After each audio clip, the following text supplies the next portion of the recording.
জেলা হাসপাতালে আয়োজিত হলো রোগী কল্যাণ সমিতির বৈঠক। শনিবার আসানসোল জেলা হাসপাতালে এই বৈঠকে উপস্থিত ছিলেন রাজ্যের মন্ত্রী মলয় ঘটক, জেলা শাসক এস পন্নাম্বালাম, হাসপাতালের সুপার ডক্টর নিখিল চন্দ্র দাস সহ সমিতির সদস্যরা। বৈঠকের মূল উদ্দেশ্য ছিল হাসপাতালের বিভিন্ন সমস্যা বিশদে পর্যালোচনা করে দ্রুত সমাধানের পদক্ষেপ গ্রহণ করা। এটা হচ্ছে আমাদের রুটিন রোগী কল্যাণ সমিতির মিটিং আজকে আমাদের ছিল। মানে আলোচনা হয় হাসপাতালের সব বিষয় নিয়ে, এখানে আলোচনা হয় যাতে হাসপাতালকে আরো ভালোভাবে কি করে চালানো যায়। অনেক সুবিধা অসুবিধার কথা এখানে বলা হয়। এই রোগী কল্যাণ সমিতির মিটিং ছিলেন।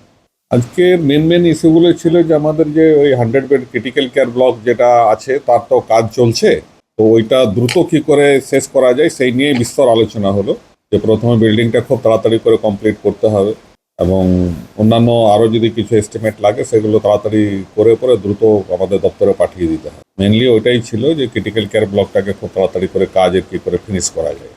এদিনের বৈঠকে জেলা শাসক এস পন্নাম্বালাম হাসপাতালে স্বাস্থ্য পরিষেবাকে আরো উন্নত ও শক্তিশালী করার বার্তা দেন।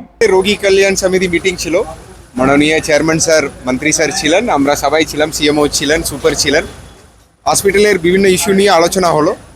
যেমন এখানে আমাদের নতুন সিসিইউ মতলব যেটা ক্রিটিক্যাল কেয়ার বিল্ডিং হচ্ছে ওটা নিয়ে আলোচনা হলো, ওটা প্রোগ্রেস নিয়ে দেখা হলো।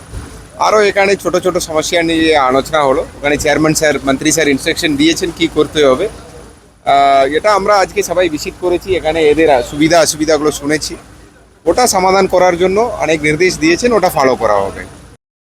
সঞ্জয় যাদব, 99 নিউজ বাংলা, আসানসোল।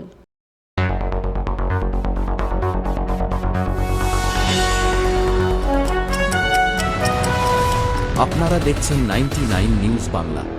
বদলাবো আমরা।